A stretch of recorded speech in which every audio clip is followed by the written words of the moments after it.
মধ্যে একটা নিয়ম রীতিনীতি জারি ছিল।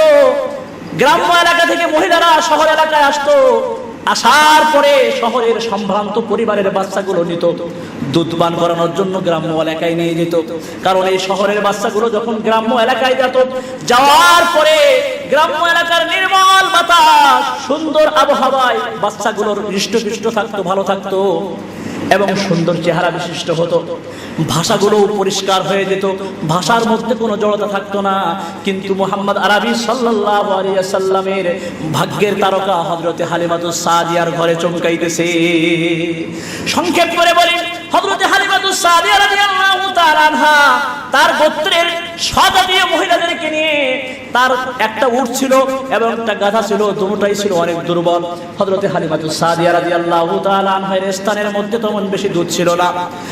পার হয়ে একের পরে এক আসতেছে মরুভূমির পথ অতিক্রম করে, কিন্তু গাধা খচ্চর দুর্বল হওয়ার কারণে হযরতে হালিমাতুস সাদিয়া রাদিয়াল্লাহু তাআলা আনহা সবার পিছনে পড়ে গেলেন। সজাতীয় গোত্রের মহিলারা তিরস্কার করতে লাগলো, হালিমা তুমি এ কেমন গাধার উপরে সওয়ারি হয়েছো যে গাধা চলতে পারে না? কেমন উটের উপরে তোমার স্বামীকে উঠিয়েছো, এই উট চলতে পারে না, এত দুর্বল ক্ষীণ দুর্বল উট এবং গাধা নিয়ে কেন তুমি আমাদের সাথে আসছো? একের পরে এক ভর্ৎসনা করতেছে, তিরস্কার করতেছে।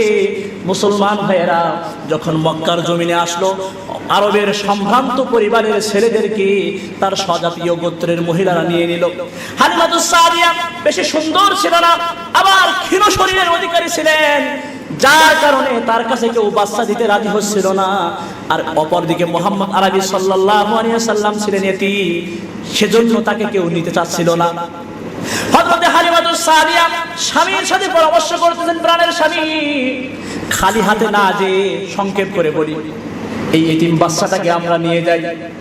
মুহাম্মদ আরবি সাল্লাল্লাহু আলাইহি সাল্লামকে নিলে বেশি উপটোকন পাওয়া যাবে না, বেশি লাভবান হওয়া যাবে না।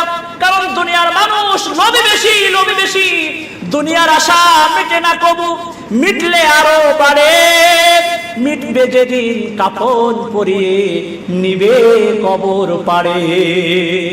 মুসলমান ভাইরা, আমার বন্ধুরা, হযরত হালিমাতুস সাদিয়া রাদিয়াল্লাহু তাআলা আনহা স্বামীর সাথে যখন পরামর্শ করলেন, স্বামী বললেন, হালিমা নাও, আমারও মনে হচ্ছে এই বাচ্চাটা আমরা নেই।